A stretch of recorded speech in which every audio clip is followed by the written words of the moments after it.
Hello and welcome to today's video.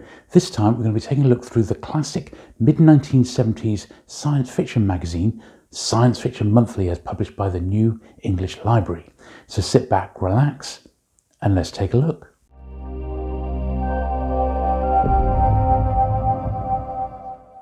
Okay then, so here we are with the almost iconic number one with the artwork from Arthur C. Clarke's Lost Worlds of 2001.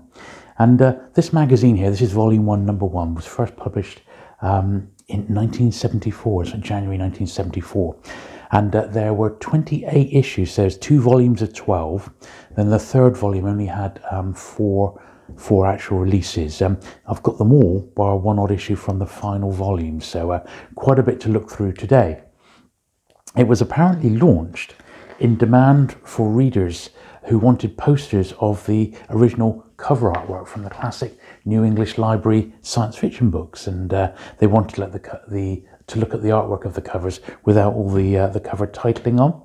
And initially it was incredibly successful, with a run of up to 150,000 copies of each issue being sold. There's a really nice spread. It does actually say there, Isaac Asimov's, is that double number 1? Art by Bruce Pennington, that one, painting by Bruce Pennington. And it was designed, they did these so that you could basically, it was never stapled, so you could actually pull the pages out and use them as posters. And obviously it reprinted lots and lots of classic book covers, as well as some fiction and non-fiction as well. There was artwork by Chris Foss, Jim Burns, Bruce Pennington, who we've just seen there, Roger Dean, and of course many others. There's another absolute classic here. This one, art by Clifton Day, that one. And I'm sure you'll recognise some of these as well. And look, Dark They Were and GoldenEye, that's what the original Forbidden Planet morphed into, wasn't it? Or Forbidden Planet as we know it today was originally titled Dark They Were and GoldenEye, in their original address there in Berwick Street. Very, very cool. Now, I recently got this collection, so I'm very, very pleased to get them. But I have had some through my hands over the years. Certainly when I had my shop back in the 90s, we used to get these in.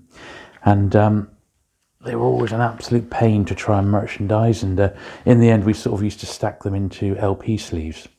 There's the front cover there.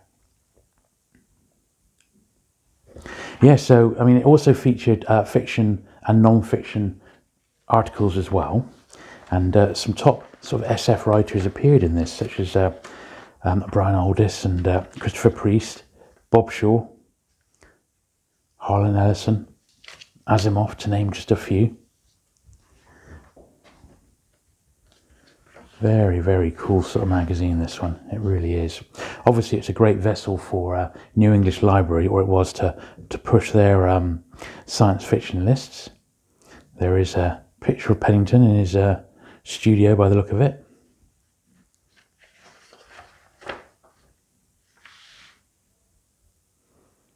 Pastel City by John Harrison.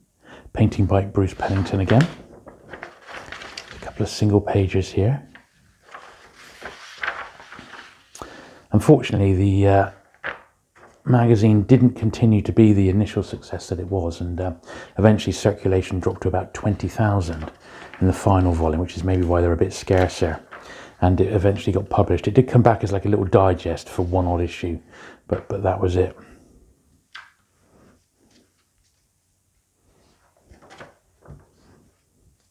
This is the second parts of these. Pirates of the Asteroids, an extract from the book by Asimov there. And they are so of their time, aren't they? Absolutely incredible. So obviously New English Library were going strong during the mid-70s. I've actually got that, the Dracula Annual.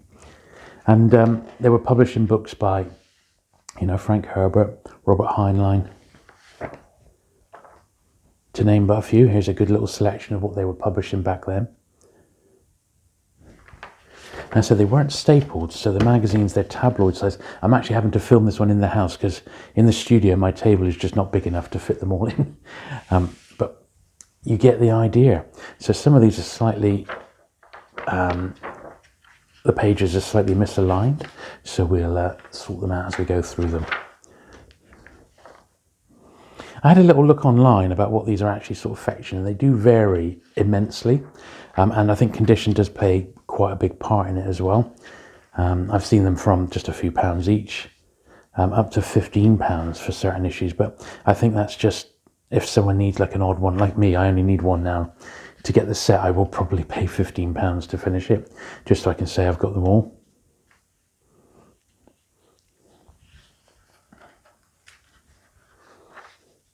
But yeah, the covers were really popular with New English Library readers, and the publishers would frequently get requests, like they wanted reprints of just the covers, and that's what led them to produce this magazine.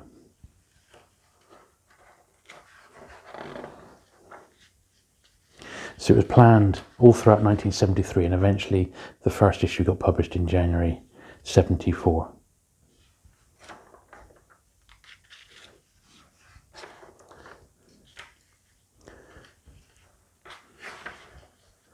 Very, very nice, isn't it? I'm sure you'll recognise some of these covers as well.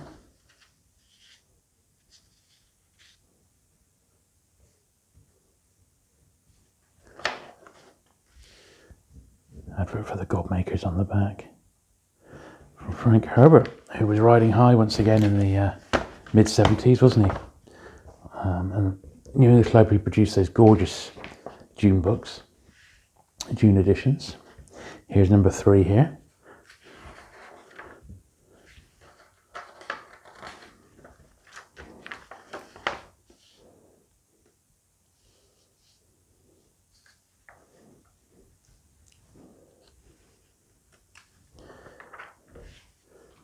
Extract from Time Enough for Love by Heinlein.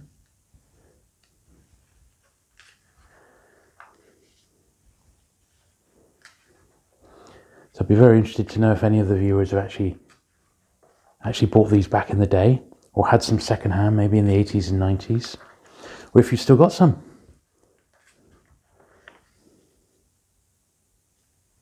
Of course, there wasn't any other sort of science fiction magazines being published at this time, and the magazine did try and print like 2 or 3 short SF stories per issue, but one of those would usually try and be like from somebody famous. Here's Mike Ashby. He is probably the world's greatest expert on science fiction magazines. And here he is doing a little potted history.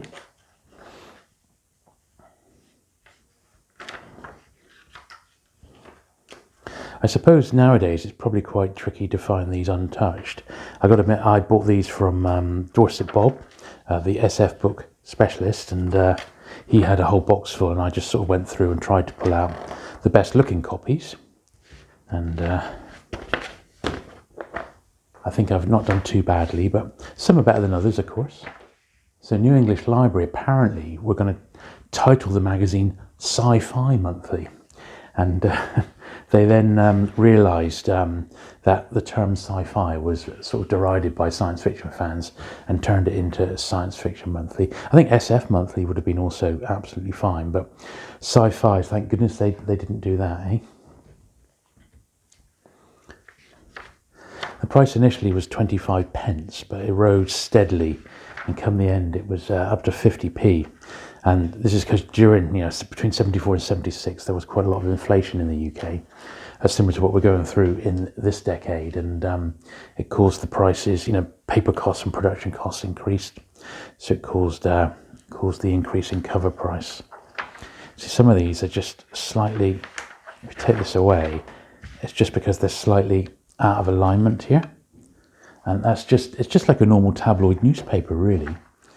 But it was designed like this on purpose so that you could take the pages out and use the big prints as posters, which is very, very cool indeed. There we are, Terry Green, how he got one of his breaks. One of his early breaks was in this magazine. Here's a continuation of the 50 Years of SF magazines by Mike Ashby.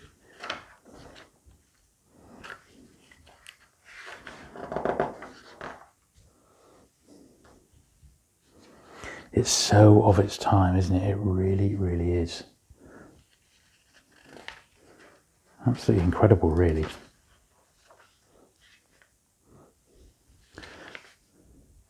I don't think that's anything to do with it. Oh, it's a little bit on science fiction, so I'm on Skylab, so we'll leave that in there. One thing Bob did give me, but he didn't, I forgot to bring it home with me, was he's got an original advert for this magazine as well, which might have been used in newsagents, so I'm going to get that off him next time. This one here, a friend of mine, fellow YouTuber Steve Andrews, the Outlaw bookseller, he's actually after that very specific edition of Time Enough for Love, so if you've got one of those, do please get in touch. I'm pretty sure it's that one. If not, he'll leave a comment in the description down below. Here's number 5 rather. In this issue, fiction from Robert Silverberg, Dan Morgan, Douglas Fulthorpe.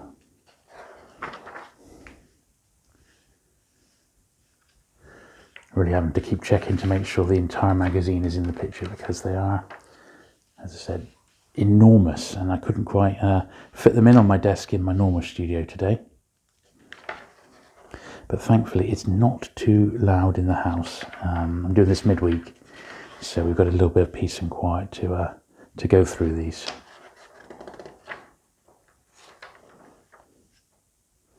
A Clockwork Orange. Looks a bit like it, doesn't it? It's a really good snapshot of science fiction in the 70s, isn't it, this? But these early issues were, they were selling like 150,000 copies, but sadly that didn't last. There's another advert for Dark They Were and Golden Eyed.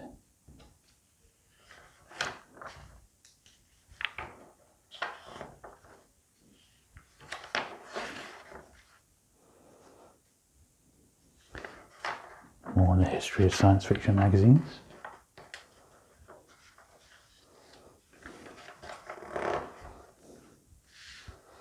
Lovely. So science fiction historian Mike Ashley suggested that there were two camps with this magazine, those that wanted the fiction and those that didn't, basically. So they had to sort of compromise a little bit. But ultimately, because it didn't keep the high circulation, that's eventually why it folded, which was obviously quite a shame. But it is super groovy, you have to say.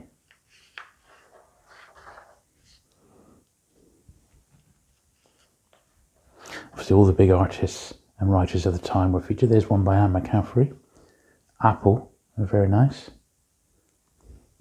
But yeah, all the big artists, like people like Tim White, David Hardy, Roger Dean, Jim Burns, and Josh Kirby, even him, were depicted in its pages. That's a lovely one, isn't it?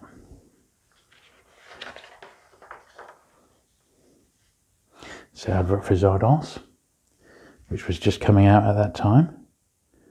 One of the great things about it was actually the great movie poster artwork which was used on the book. I believe it's by Ron Lesser, who did the actual artwork for Zardos, although he's not credited here. But he did the movie artwork, and it was subsequently used, the same artwork, on the book, because it was so good. A really, really great one.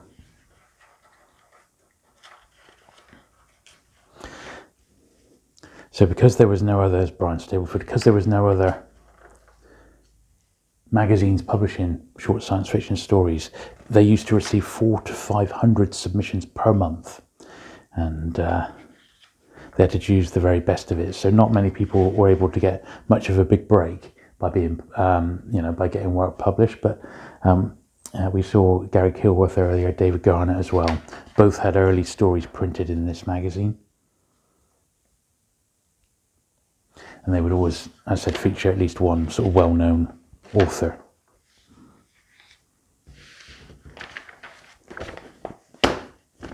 So that's number 6.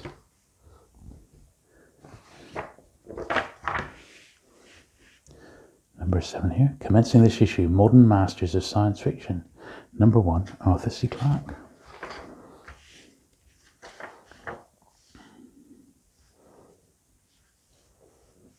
seems a little bit more intact.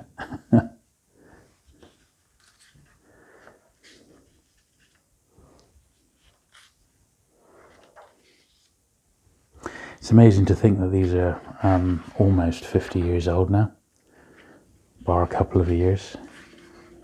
Quite something, isn't it? Here we are, here's the feature on Arthur C. Clarke. He was sort of riding high in the mid-70s, wasn't he? And he had this Arthur C. Clarke's Mysterious World. Oh, look at that, there's the Terminal Beach, the mid-70s Penguin jacket by David Pelham. See, that alone is worth the price of admission, isn't it? Let's be honest. They're a lovely series. I wonder if we'll see any more of those later on. And it's good that they, obviously they couldn't just keep publishing New English Library, because they'd run out of book jackets pretty quickly, wouldn't they?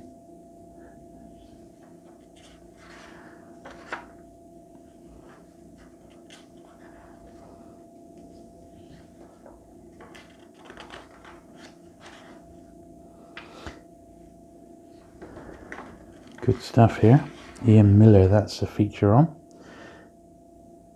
Peter Webb.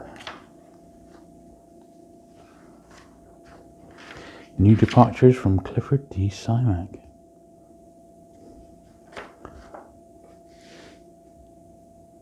And that one's got a little £2 on the back. So this one looks as if at some point it's been through a second-hand shop.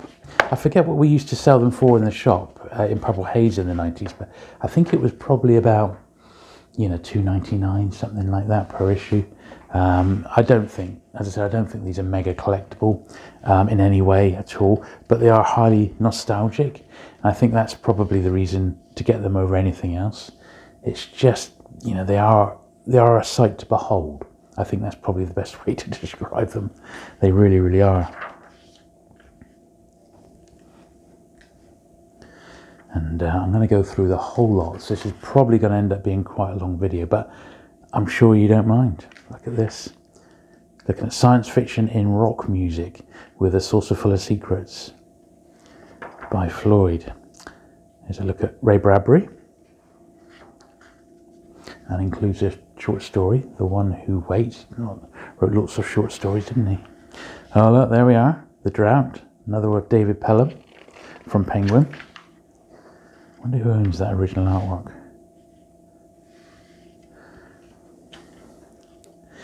I think he did 5, and they also came out as a box set, those Pelham Ballards, so very, very collectible. Brian Stableford. A special offer, 2 limited edition science fiction posters in next month's issue.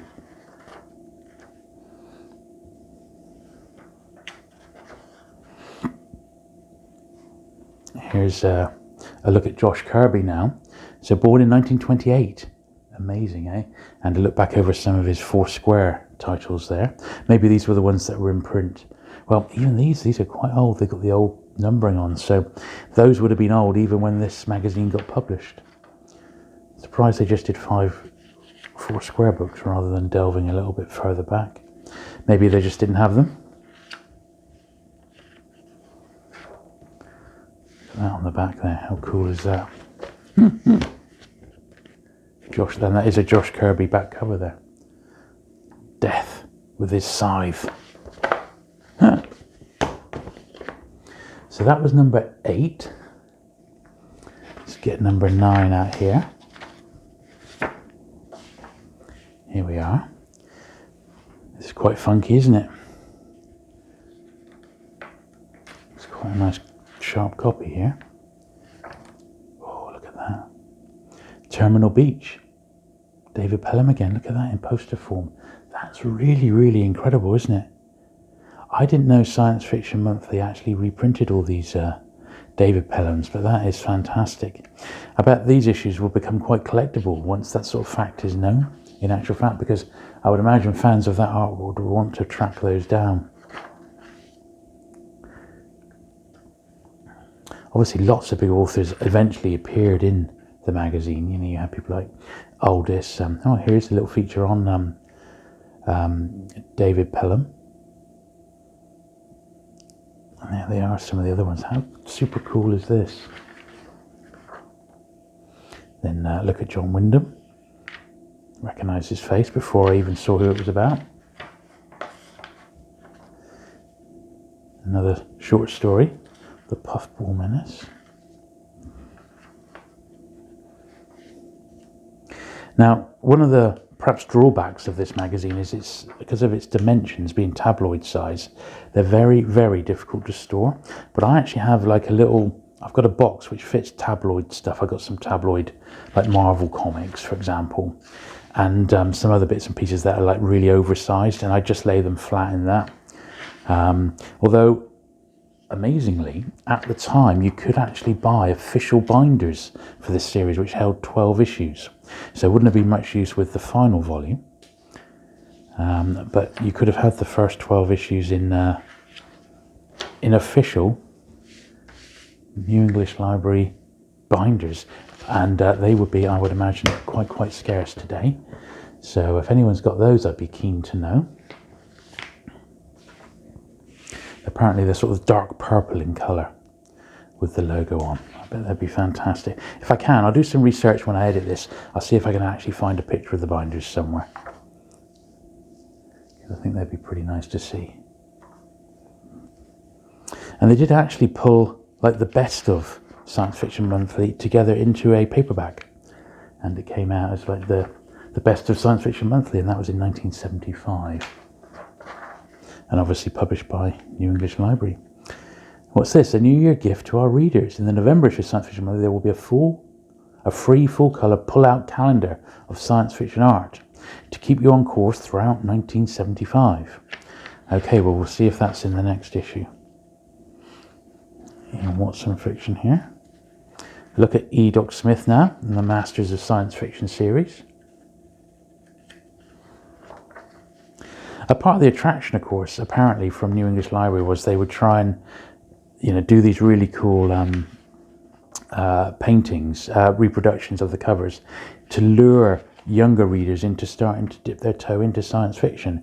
It was a way to sort of, feed the market, as it were.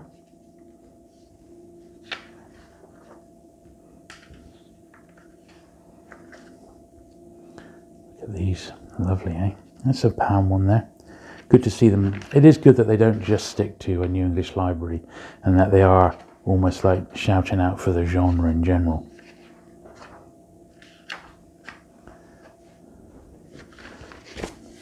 Look at that cover there. That's one of their sort of famous photograph ones. Doesn't really fit in with this particular magazine, which is hailing the paperback artwork. But even so, this is number 11 then. This is like the Christmas issue.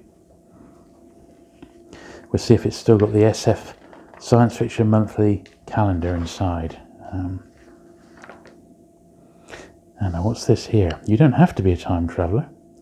It means you can get the back issues. You were able to get issues that you might be missing direct from New English Library themselves. And at the time, and they mentioned the binder there that holds 12 copies and costs £2.20. And the magazines themselves were 37p per issue. So there you go. How cool. It's a cover from October Country, Ray Bradbury, painting by Josh Kirby there. It says.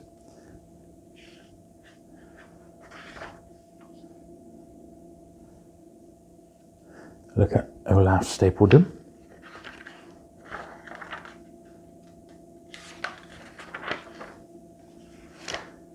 Fanzines in focus. Here we are. There's the... So this would have been, I would imagine, on the walls of many a science fiction fan back in the day. Ray Fibush did the artwork here.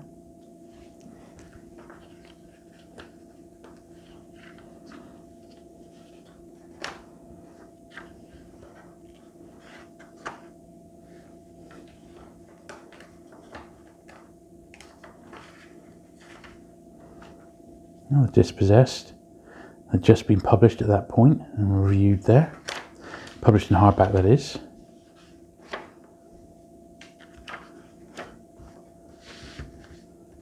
Lovely. This is the final issue of Volume 1, number 12 here.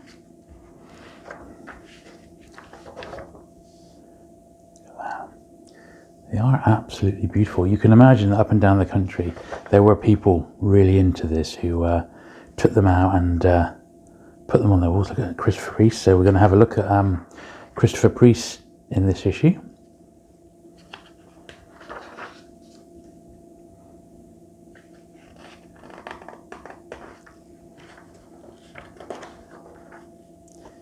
A new broom sweeps clean.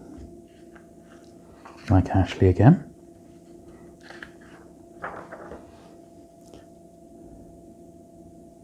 This is a look at Jack Williamson with another short story by him, Jamboree.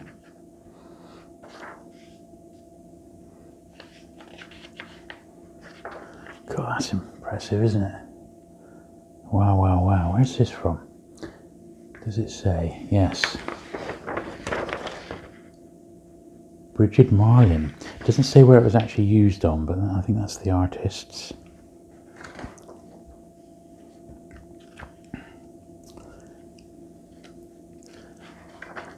Contemporary reviews there.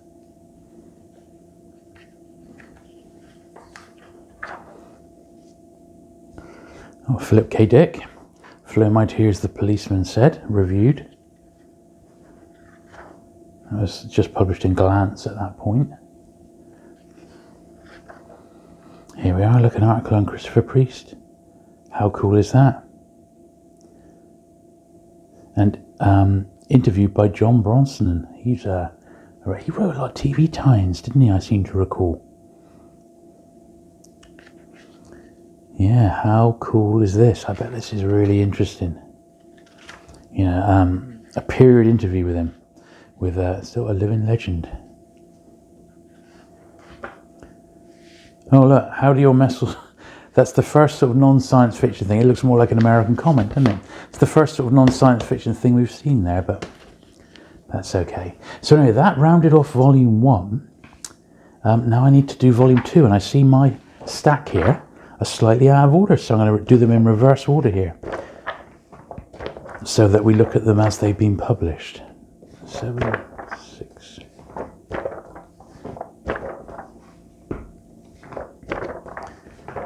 Got a minute, it's an incredible mag, isn't it? Absolutely incredible. So here we are, this is the start then of volume 2. Volume 2, number 1. Apparently they never bothered to put dates on, they just kept the numbers to, you know, I guess just so you could try and get the full set maybe, you know? Or maybe not try to date them.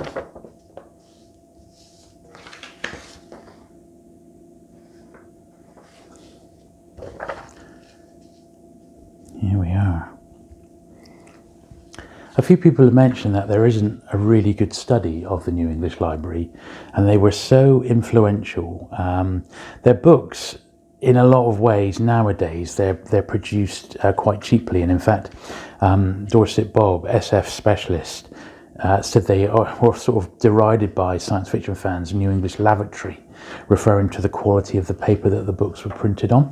And certainly with some of the NEL books that I've got, even if they're in top shape, their paper quality does leave a little bit to be desired. Here's a look at John W. Campbell, very influential chap in the world of science fiction. But I think that they published so many genres, nothing was out of bounds, was it, with them? Oh, we actually got a comic strip in this one.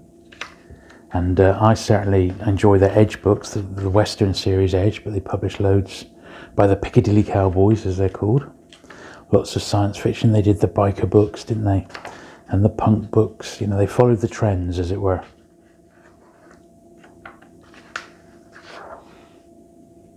They catered for any market. I think that's probably the best way to do it. But they chased certain things like science fiction. I think they really chased that market and made a point of immersing themselves into it. Review of Dark Star there. Same old weird advert on the back. Right, volume 2, number 2.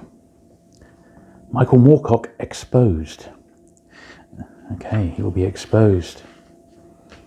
So the comic strip's on the inside front jacket there. I wonder if they've started to get short of stuff to reprint jacket-wise, I wonder.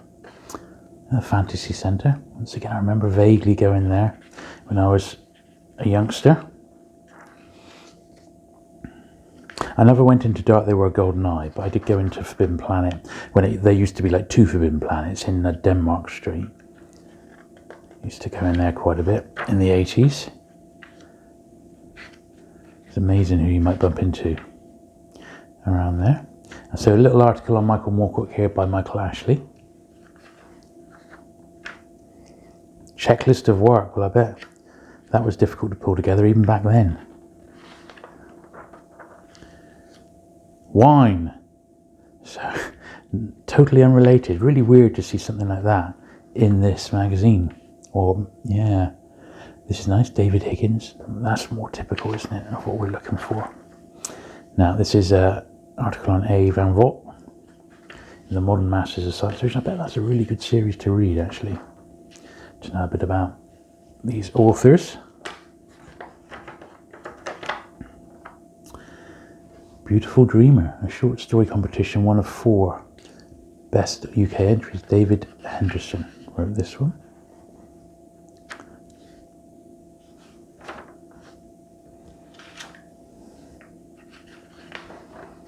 There we are.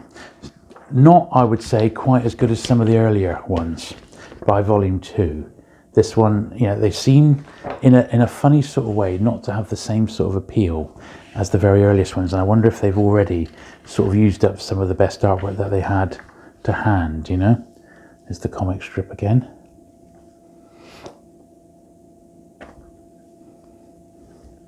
But it's difficult to know, isn't it?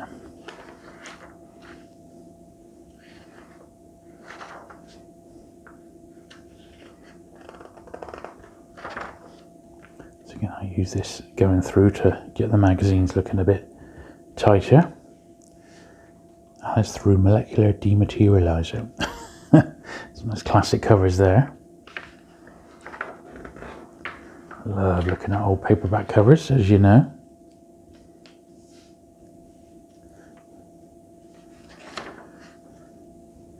So, interview with Samuel Delany. Oh, that's quite cool. Only in his 30s, well, that was then.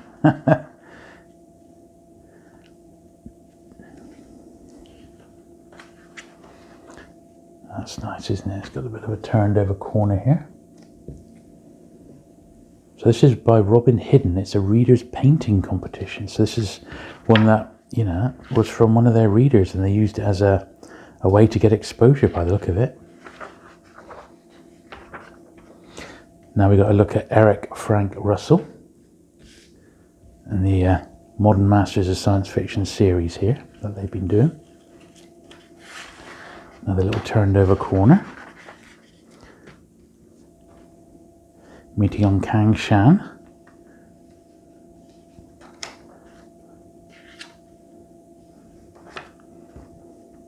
Paintings of E.A.G. Duffy, H. Duffy.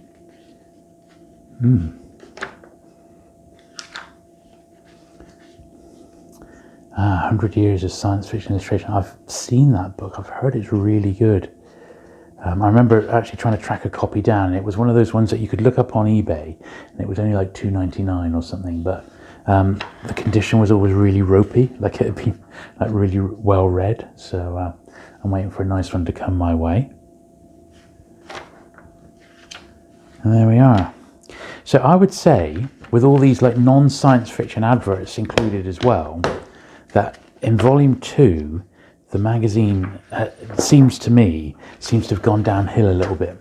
It's not got quite the same sort of quality as the earlier ones. Not quite the focus on the artwork, perhaps, that the earlier ones had. But maybe it's just me, I don't know. I think you'll agree, looking through, there's not quite as much in here that's made me go wow so far. But there's still plenty to look through. So here's volume 2, number 4. So look, full colour comic strip and artwork from Alan Aldridge. Well, there we are. So that really is actually a bit of a highlight. Look at that. You can see it's his style, can't you, from that period. Not sure how good the actual story is, but that's pretty cool, isn't it? I've never seen that before. Wow. Someone's got a couple of marks there. Someone spilt their coffee. How very dare they. Edmund Cooper. I've never read that author, actually. I've got a couple, I think. These are in Cornet. And there's an interview with Edmund Cooper as well.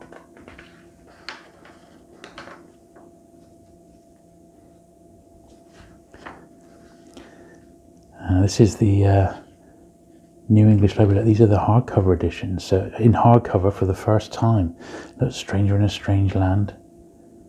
The Eyes of Heisenberg.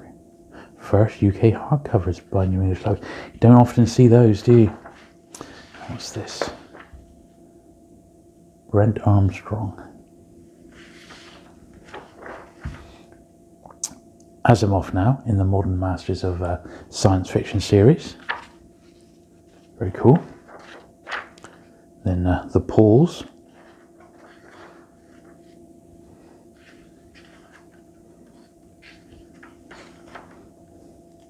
Oh yeah, I remember the Butterfly Ball. And this was also illustrated by Aldridge, wasn't it? Used to sell this in my shop.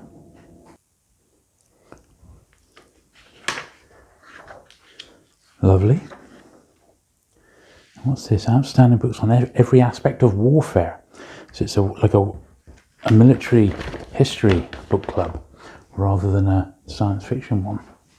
So volume 2, number 5 here. Price is 35p now. I believe that's Alan Aldridge again, looking at the style of the artwork. Very, very cool. Someone, I'm sure, has pulled those together so you can read the article, or the comic strip as a whole, rather. This is Robert Holstock. Quite early work for him, I believe. Look at that, that's cool, isn't it? Very, very nice. SF on television.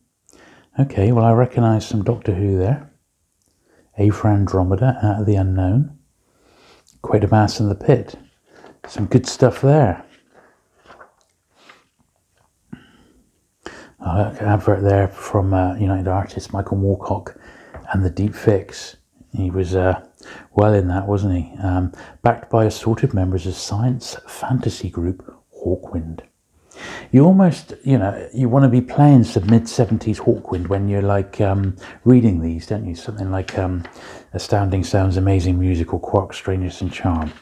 That's what you sort of need in the background when you're flicking through these. Look at this. Jim Burns. Very, very cool indeed. And then Robert Heinlein is in the Modern Masters of Science Fiction in this issue. With a short story, Gentlemen, Be Seated.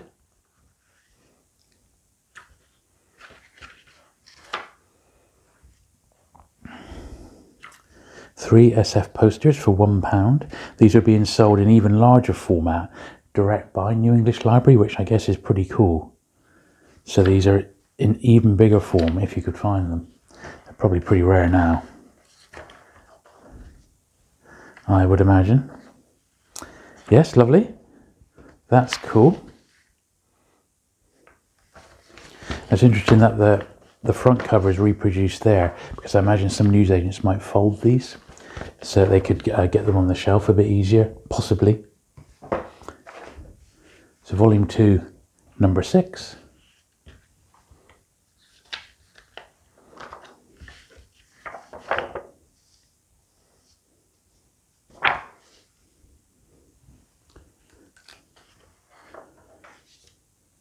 Life in our solar system.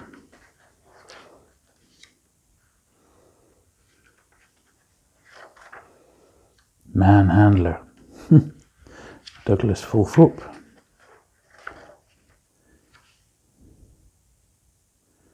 Now this one is a different strip. It says The Size of Things to Come, Part 6, written and drawn by Malcolm Pointer. So not Aldridge there.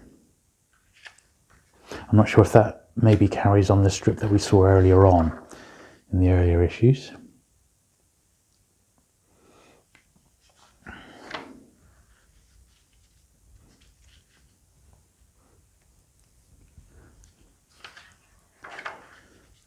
stranger in a very strange land.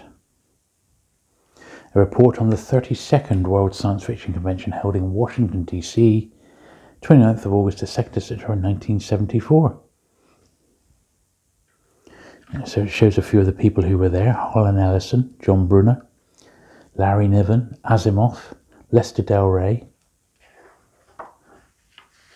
Look at that as well. Bruce Pennington. We've seen plenty from him, haven't we, in this video. And the Modern Masters is Henry Kuttner and C.L. Moore.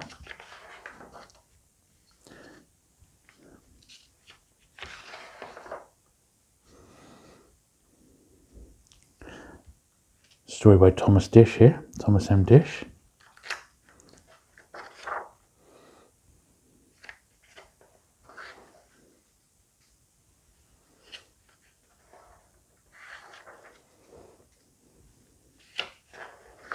That was an interesting one, wasn't it? And there we are. There's probably the first part of the history of the science fiction magazine. That would have been the original hardback. I've got them in paperback. I've got the first 2 volumes, and they were published by New English Library. They're really, really great. Definitive. The best ever written on the subject, you know. This is volume 2, number 7, AussieCon Special.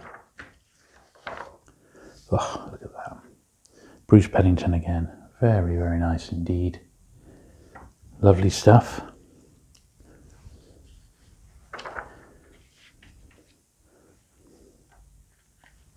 But by this time, the circulation was definitely shrinking.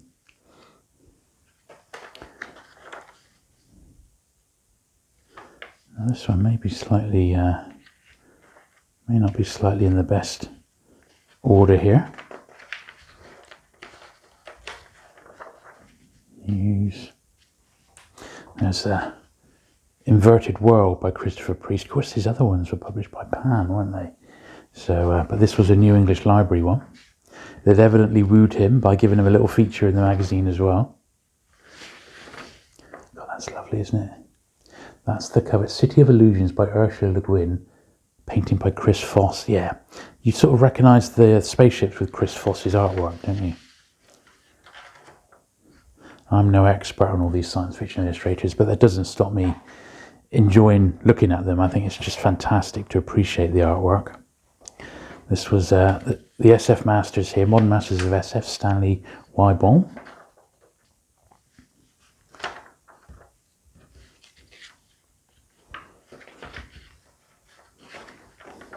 Yeah, I think these are ever so slightly out of order, the pages, but they're all there, which is the main thing. I'm pretty sure all of these issues are totally complete.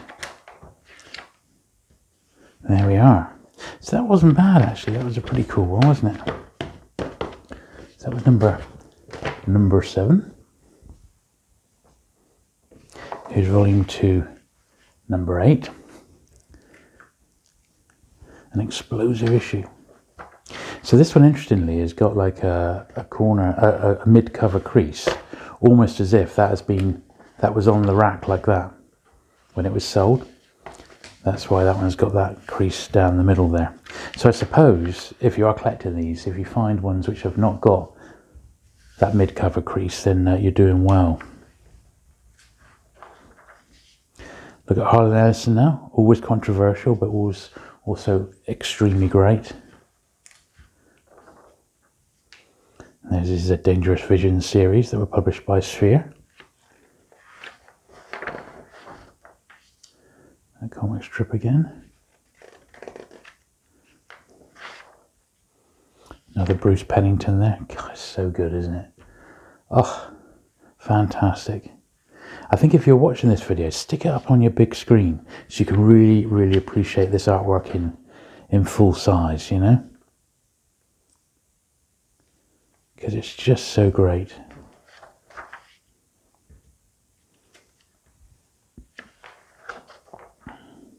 Stanislav Zlem. Ferrell's Electric Ballard.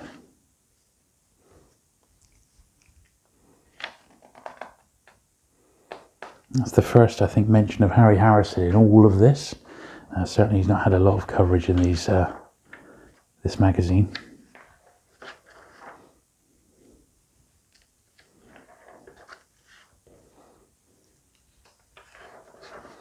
There's a Herbert jacket there as well on the inside cover.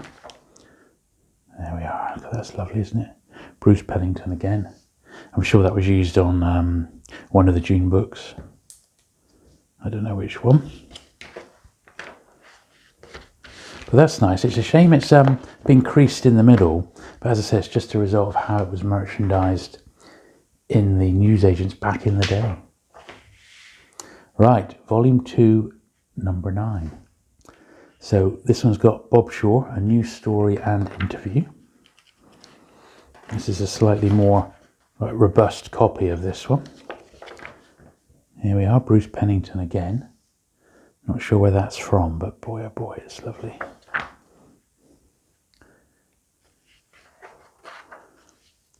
An uncomic book story by Bob Shaw, with an interview with Bob Shaw.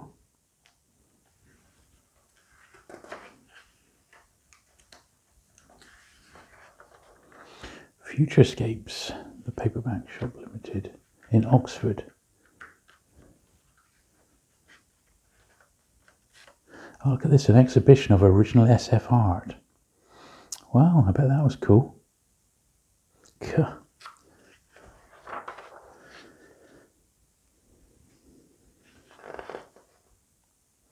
This is a review of the John W. Campbell Memorial Anthology, edited by Harry Harrison.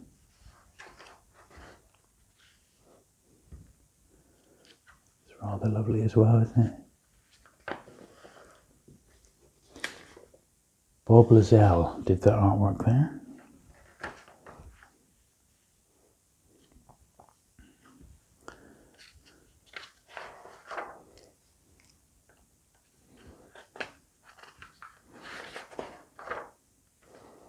This one feels like it's gone more back to its roots with the great artwork and that.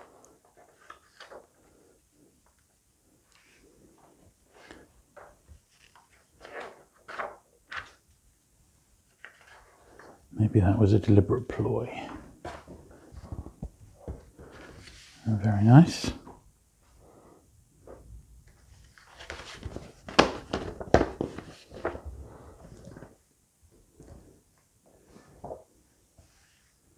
So this is volume 2, number 10, with a Bruce Pennington poster offer, interview with J.G. Ballard, and an extract from his new novel, High Rise. Ooh, this could be rather juicy, couldn't it? Ah, there we are. I saw a copy of that recently at Bob's. It's absolutely fantastic. He actually had a copy of that for sale. What a great jacket that is of Astounding, isn't it? Okay then, so The Transmogrified Landscapes of J.G. Ballard by James Goddard.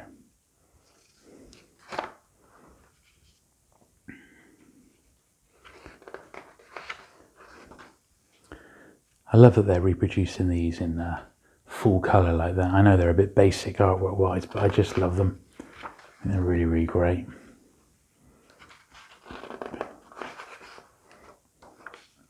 Here we are. So J.G. Ballard's SF for today.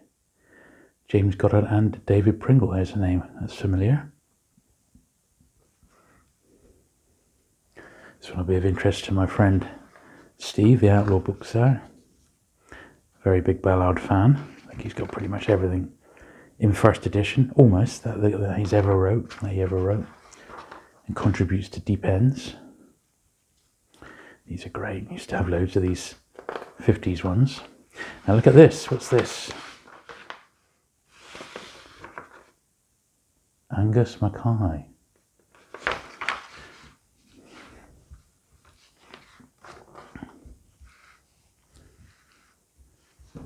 Standing Stories.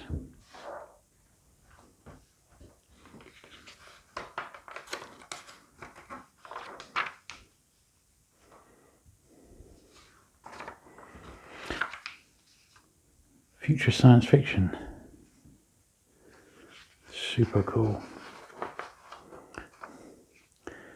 So it looks like, and there's Bruce Petty, New Maps of Hell. That's the cover for.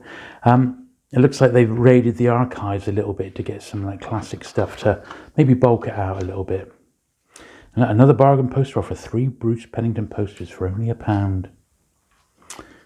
Oh, I would have had them if I was around and buying science fiction at this time. I was only, what, 1975? I was only 5, so sorry. Look at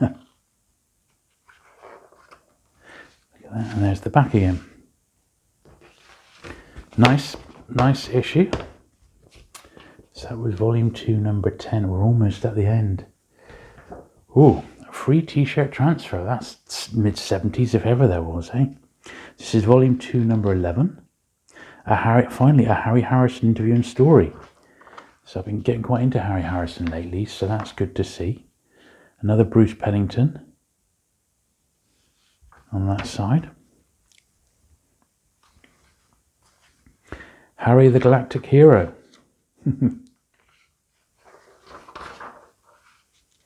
There he is.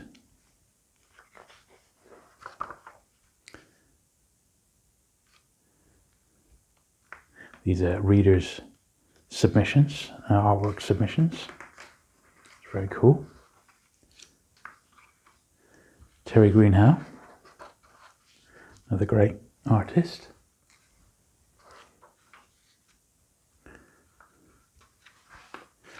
This one actually folds out. It's a double-sider. Peter Elson did that one. That's great, isn't it? And this one here. Yeah. That could be a Hawkwind LP cover. Couldn't it?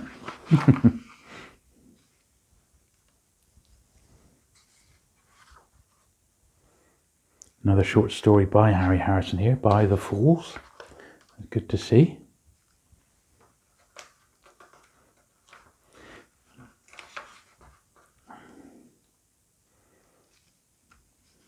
Yeah, it certainly appears as if it got a bit more back to its roots after losing its way a little bit during the run here.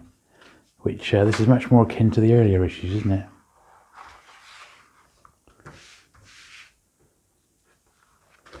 Yeah, very nice. So the last volume of volume 2 is this one here, number 12.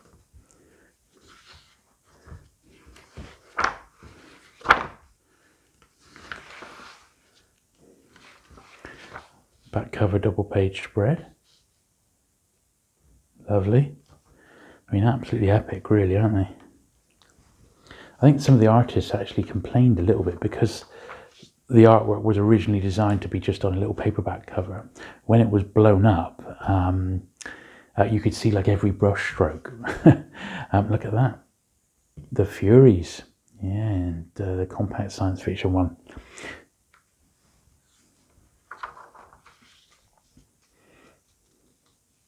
Just looks back at the at Keith Roberts' little interview with him. I know my friend, once again, Steve is going to be doing a special on Keith Roberts. I'm very much looking forward to that. It's not an author I knew a lot about until I read The Furies on Steve's recommendation. I did enjoy it.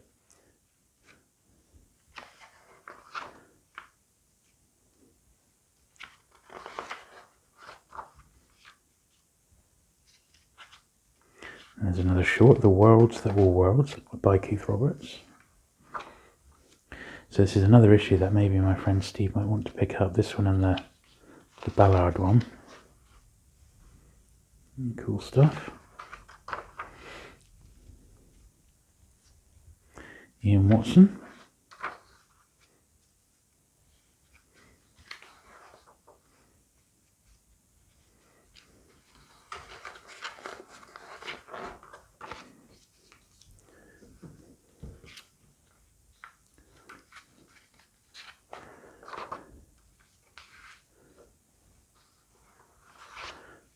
I think that's a rather good issue, that one.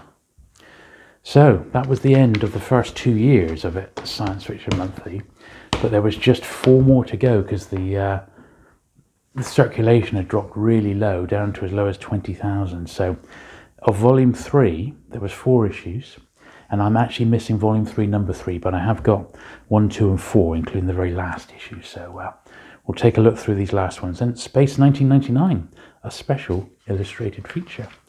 Well, that will be cool. A Hole in Space by Larry Niven, painting Anthony Roberts. It's got a little piece missing out the back cover here. I'm not going to be too worried about these because they've had such low print runs, they're probably quite scarce to get. I haven't looked up which ones are valuable and which ones aren't, but as I said, some of these are going for as much as £15. The majority just a few pounds each, which is about right, I think. So look at Space 1999, which is just hitting the airways. Beyond Apollo, Barry Milesberg, painted by Anthony Roberts again. This is Today We Choose Faces, Roger Zelazny, Peter Jones painting.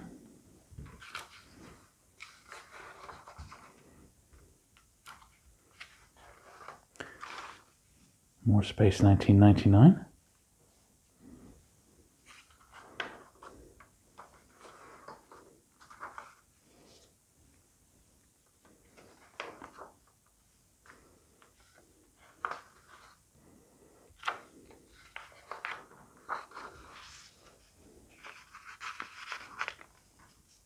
Yeah, I think they would have struggled if they hadn't have included some non-fiction stuff in here and reviews.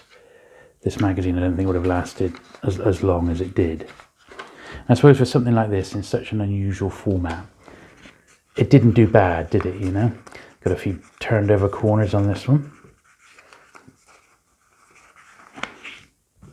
It may well be. I don't think Bob had so many issues of this volume to choose from, so it may well be that they are much scarcer, the volume 3 ones, than initially thought. But as I said, I haven't really researched these online to see what they're selling for, but it's not like they've got massive demand or anything. But there we are. So this is volume 3, number 2.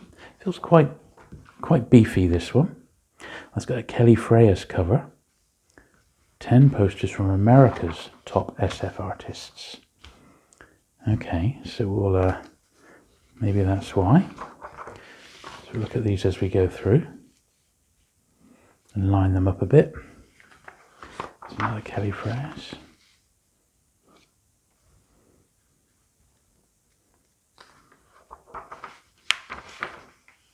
Like that.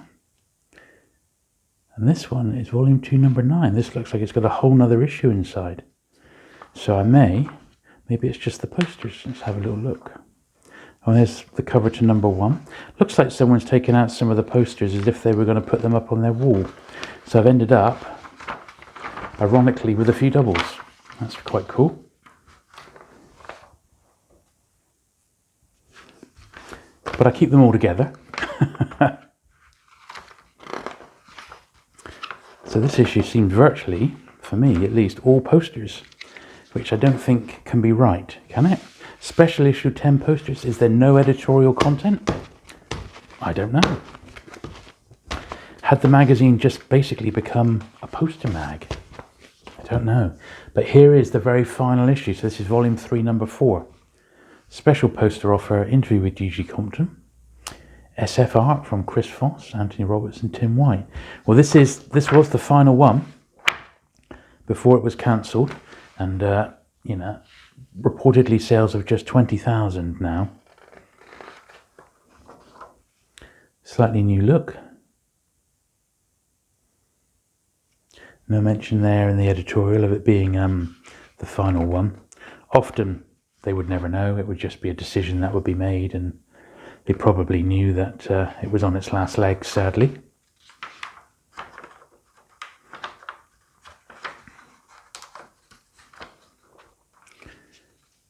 Robert Holstock. It's rare that a magazine says, this is the last one, goodbye, because often they just didn't know from issue to issue. But I don't know, I think it's been, amazing to look through these, and it's like a little window back into the mid-1970s SF scene, isn't it? It really is quite something. So I hope you've enjoyed looking through them as well. Obviously, if you have, do please give the video that thumbs up. Lovely stuff. If you've not already, do please hit that subscribe button for vintage paperback and science fiction content. There's lots to come. Always publishing new videos on YouTube 3 times a week. Oh, excellent. Yeah, so thanks for watching today, and I shall see you again very soon. Bye.